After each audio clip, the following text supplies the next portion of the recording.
Willkommen unter der Schirm. Hallo, ich bin noch der Leo von der Gemeinde Gewinnerschirm International und wir sind hier noch einmal Gottes Wort für uns zu bringen und für uns heute weiterzuführen, unsere lebendige Serie, die heißen der Macht der Worte. Die Macht der Worte. Und wir werden da weiterführen und bevor wir überhaupt anfangen, wir müssen erstmal beten, weil ohne Gebet kann nicht wirklich passieren. Himmlischer Vater, wir sind nochmal hier mit den ganzen Leuten hier und wir kommen vor den Thron, etwas Neues zu erfahren, etwas Neues zu bekommen, etwas Neues zu sehen in unserem Leben. Hilf uns, oh Herr, dein Wort wirklich zu verstehen. Hilf uns, oh Herr, dein Wort wirklich in uns tief zu bekommen. Lass dein Angesicht auf uns leuchten. Sei gut zu uns. Gib uns Weisheit. Achte mir bei deinem Wort heute. Name Jesus. Amen. Amen. Amen. Amen. Ich hoffe, es geht euch gut und ihr seid bereit für heute. Und wir haben angefangen mit einer Serie, die Macht der Worte. Wir haben letzte Woche Einführung angefangen und heute werden wir noch einmal Teil 1 machen. Und mit diesem Teil 1 werde ich ein paar Geheimnisse uns zeigen, warum manche Leute, die reden was und es passiert, und manche Leute reden was bis hierhin, aber bis selber nicht passieren. Heute werden wir wirklich verstehen, der Macht hinter unseren Worten. Heute werden wir wirklich eine neue Begegnung sehen, ein neues Leben sehen, eine neue Kraft tanken, ein neues Wissen in uns reinlassen. Weil der Herr hat einen Plan für uns. Heute ist so, wenn du wirklich bereit bist, du wirst etwas heute erfahren. Ich bin so ganz sicher. Halleluja. Bevor wir überhaupt anfangen, wir wissen schon, wir leben in einer Zeit, wo wir sind so offen mit vielen Informationen. Wir sind so offen, weil in unserer Welt heute, egal was du möchtest, du kannst die haben. Aber du musst einen Preis bezahlen. Deswegen heute werde ich mit uns unserer Jahreslosung noch einmal erinnern, sich ergeben und auf Jesus Christus fokussieren. Und noch allein auf Jesus Christus fokussieren. Ergebe sich und fokussieren auf Jesus Christus. Und um das wirklich zu machen, werde ich heute Gottes Wort mit uns. Wir werden 2 Bibelstellen austauschen. Und mit diesen beiden Bibelstellen werden wir einen Vergleich machen und uns innerlich zu verändern, innerlich zu verbessern. Ich habe letzten Monat haben wir Reset gemacht. Reset deine Seele. Weil ohne deine Identität kannst du nicht verstehen, wer du bist. Das ist gut. Aber in deiner Seele kannst du persönlich deine Identität oder wer du bist verstehen. Aber die Menschen um dir herum, die wissen das gar nicht. Wenn du weißt, wer du bist, die bleibt bei dir. Deine Identität bleibt bei dir. Bis du was aus deinem Mund redest, kann die Menschen um dir herum verstehen, wer du bist. Das heißt, Resetting ist gut, aber Sprechen ist besser. Das heißt, wenn dein Mund ist offen, dann kann der Menschen um deine Umgebung wissen oder verstehen, wer du wirklich bist. Also, wenn du nicht redest, wenn du nicht sprechen, wenn du nicht raus deinen Mund einfach öffnen, deine Identität bleibt nur bei dir. Deswegen heute werde euch alle hier und online auch zeigen, der Macht hinter euer Worte, der Macht hinter der Worte. Es gibt eine Macht. Und diese Macht können wir erstmal lesen. Lass uns erstmal in Johannes Kapitel 1, Vers 1 lesen. Halleluja, möge der Herr sein Wort segnen. Deine Zeit ist jetzt. Ich wiederhole noch einmal, deine Zeit, euch alle, deine Zeit ist jetzt. Und im Anfang war das Wort. Halleluja. Im Anfang war das Wort. Und das Wort war bei Gott. Und Gott war das Wort. Das war so, die Bibelstelle manchmal, wenn ich doch mal lese, ich lache manchmal. Deshalb war im Anfang bei Gott. Halleluja. Am Anfang, wir lesen Johannes Kapitel 1, Vers 1. Oder auf Englisch John chapter 1, Vers 1. Halleluja. Am Anfang war das Wort. Das Wort war bei Gott. Und das Wort war Gott selbst. Von Anfang an war es bei Gott. Alles wurde durch das Wort geschaffen. Aufpasse, alles wurde durch das Wort geschaffen. Nichts ist ohne das Wort entstanden. Erstmal, du musst dich selbst fragen, was heißt das für mich? Was bedeutet dies für mich hier? Und dann hat er gesagt, am Anfang war das Wort. Und das Wort war bei Gott. Und das Wort war Gott selbst. Das heißt, am Anfang war erstmal da, was wir da gesehen, am Anfang war das Wort. Und das Wort war Gott selbst, seine Identität. Und erstmal, deine Identität muss nicht bei dir enden. Der Herr hat uns nicht erschaffen, unsere Identität nur bei uns, nur uns selber wissen, wer wir sind. Aber die Menschen um uns herum, die wissen von gar nicht, wer du bist. Deswegen muss ich heute euch zeigen, wie wir mit unserer Wort, unserer Zukunft besuchen. Mit unserer Wort können wir unsere Zukunft sehen. Mit unserer Wort können wir unsere Zukunft erstellen. Mit unserer Wort können wir unsere Zukunft ändern. Mit unserer Wort können wir unsere Zukunft in eine neue Richtung leiten. Vielleicht du verstehst nicht, was ich heute sage. Vielleicht du kannst nicht hineinkommen. Aber du musst nicht vergessen, es gibt eine Kraft in deinem Mund. Und diese Kraft kann nur aktivieren, wenn du wirklich weißt, wer du bist. Warum redest du, was du redest? Warum tust du, was du tust? Weil tief drin ist eine Identität. Aber die Identität bleibt nur bei dir. Die Identität kann niemanden, ich kann das nicht wissen, wenn du mir nicht sagen. Oder wenn du mir nicht sagst. Wenn du mir das sagst, kann ich sagen, oh, das bist du doch. Und danach, ich muss das auch sehen und erleben hier. Deswegen hat er gesagt, am Anfang war das Wort. Das Wort war bei Gott. Und das Wort war Gott selbst. Guck mal, am Anfang war sein Wort. Und das Wort war bei Gott. Und das Wort war Gott selbst. In anderen Worten, er war seine Identität. Er weiß, wer er ist. Und er hat was gesagt. Das wird wir sehen, was hat er gesagt. Lass uns erstmal in 1. Mose. Genesis kann man noch sagen. 1. Mose. 1. Mose Kapitel 1. Vers 1. Ich wiederhole. 1. Mose Kapitel 1, Vers 1. Halleluja. Mag der Herr deine Wort segnen. Sind wir da? Okay. Am Anfang schuf Gott Himmel und Erde. Meine Frage ist, seit du geboren bist, was hast du gemacht mit deinem Mund? Es gibt eine Frage, du musst dich selber fragen. Seit ich bin jetzt 20 Jahre, ich bin jetzt 15 Jahre, ich bin jetzt 30 Jahre, ich bin jetzt 40 Jahre. Was hast du mit deinem Mund gemacht? Was hast du mit deinem Mund erschaffen? Was hast du mit deinem Mund erstellt? Was hast du mit deinem Mund neu gemacht hast? Was hast du das gemacht? Hast du in deinem Mund nur dich zurückgehalten, weil du keine Probleme zu Menschen machen oder Menschen geben? Halleluja. Und die Bibel hat gesagt, am Anfang schuf Gott Himmel und Erde.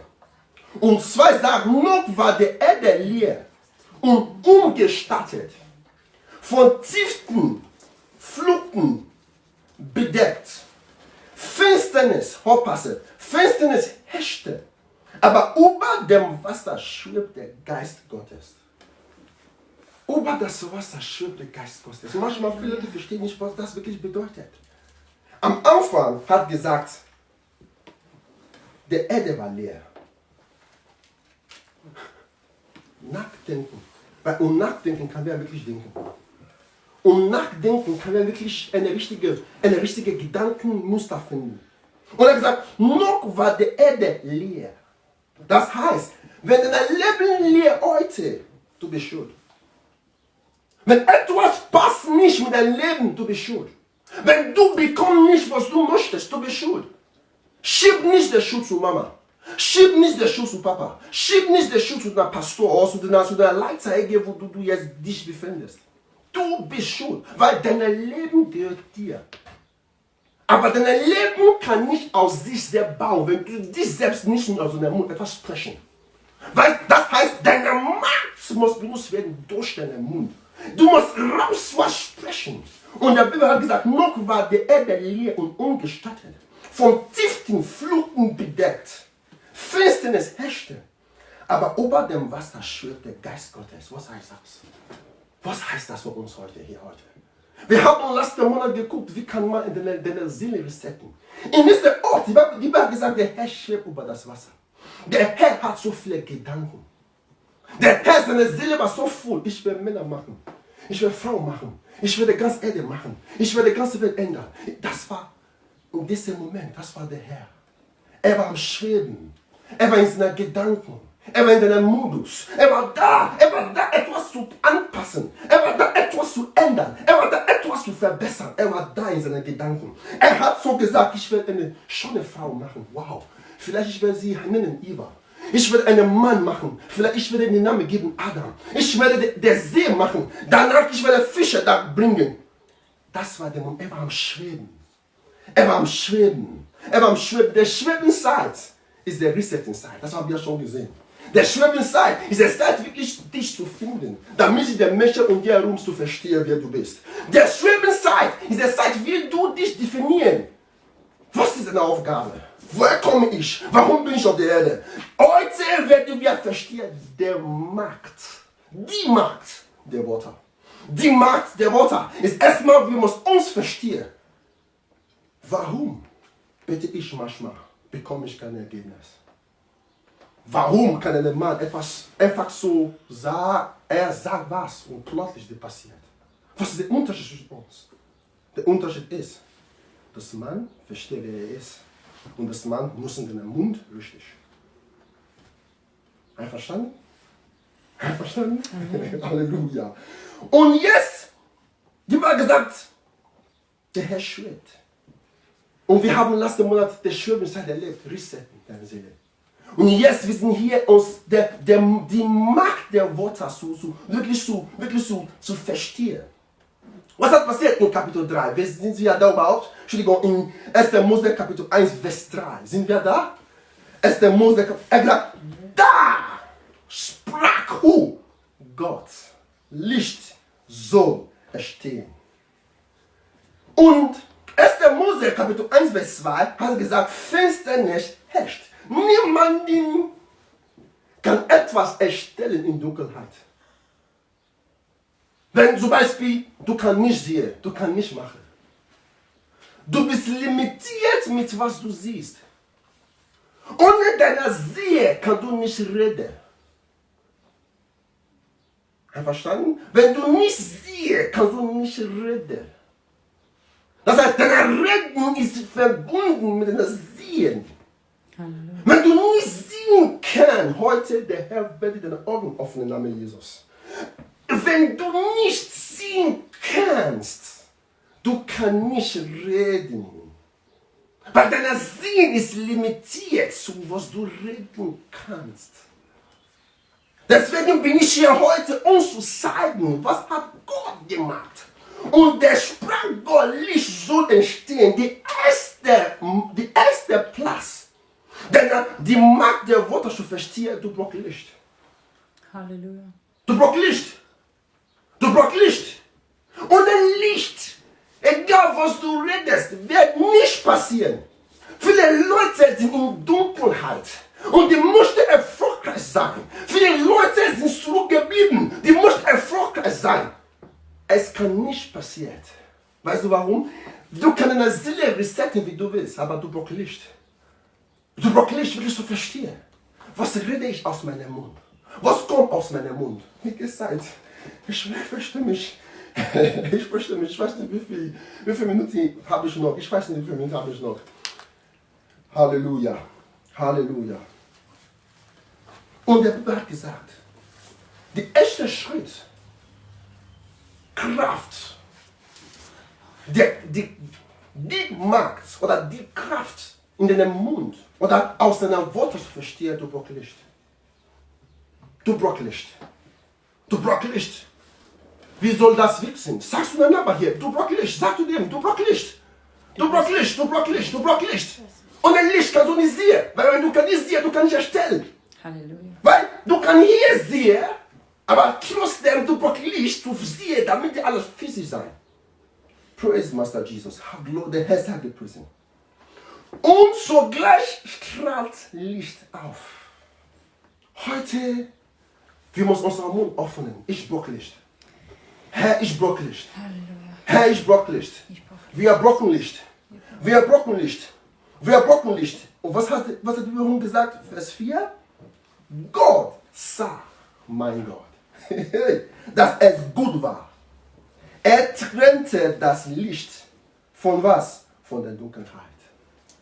Denn der Macht oder die Macht der Worte kann dir wirklich reinkommen, wenn du verstehst, wie kannst du als ein Menschen Dunkelheit und Licht trennen kann.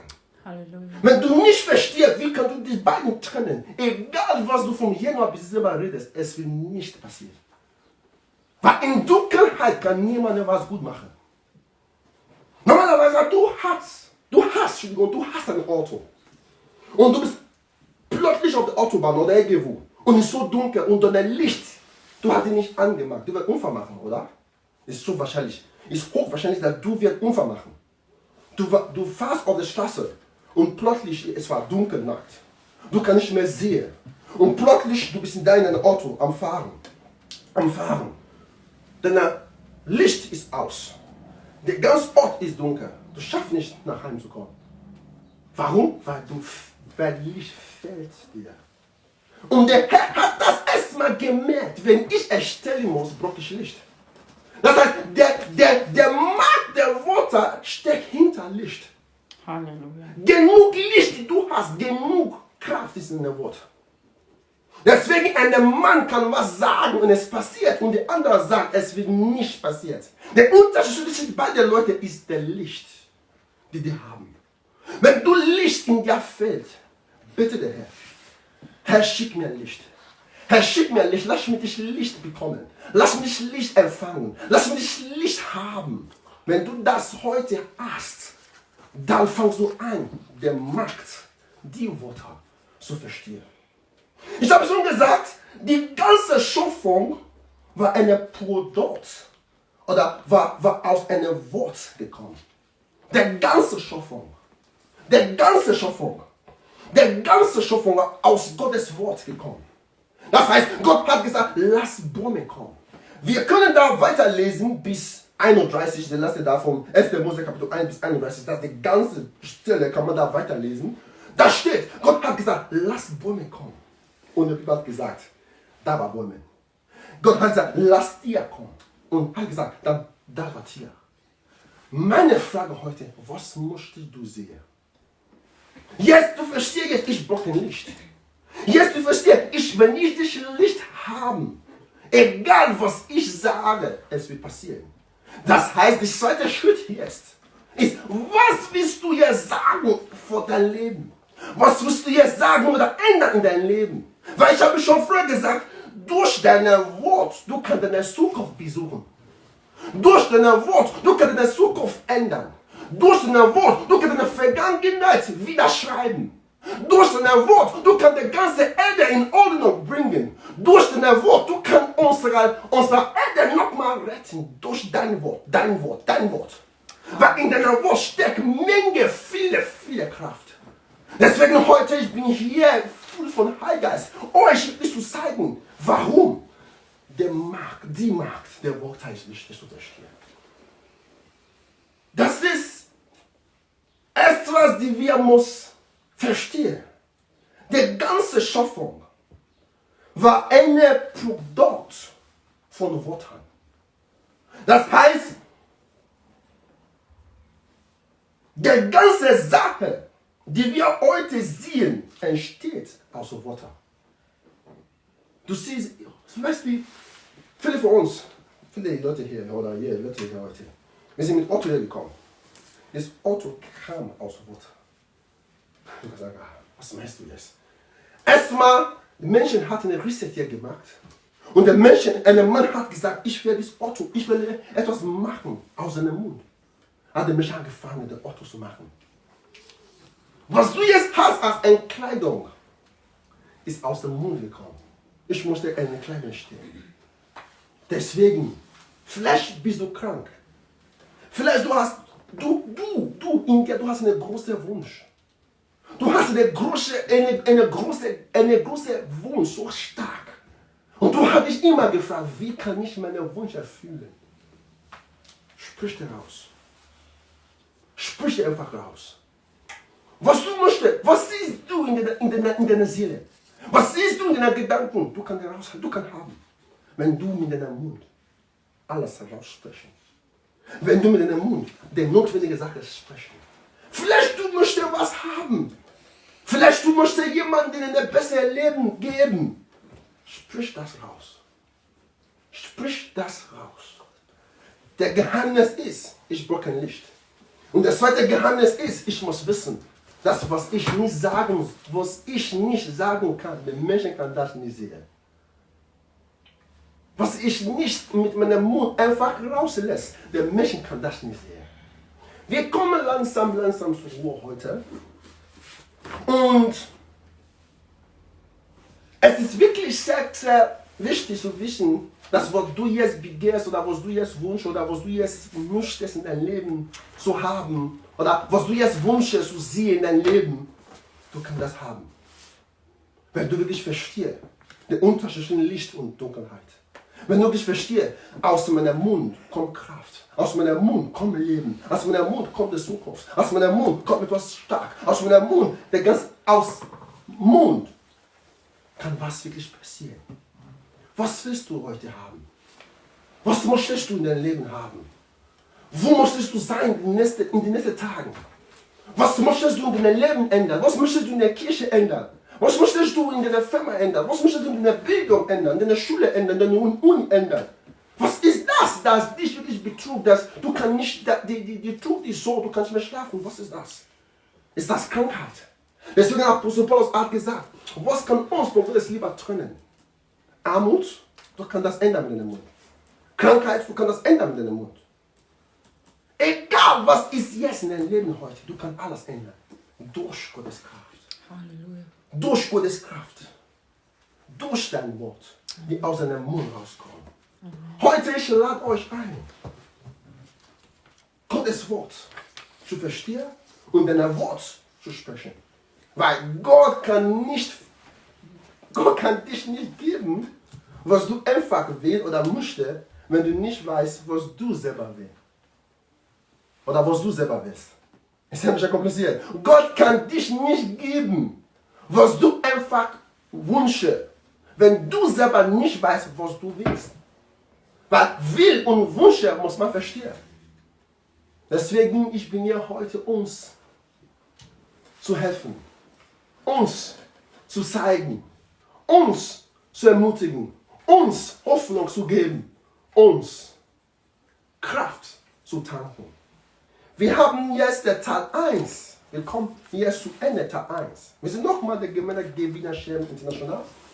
Und wir sind so dankbar, dass er hat uns diese Möglichkeit, das kleine Predigen zu geben. Wir werden nochmal nächste Woche kommen. Wir werden von daher weitermachen. Und bis dann, vergiss das nicht, wenn du nicht sehen kannst, du kannst nicht erfolgreich sprechen.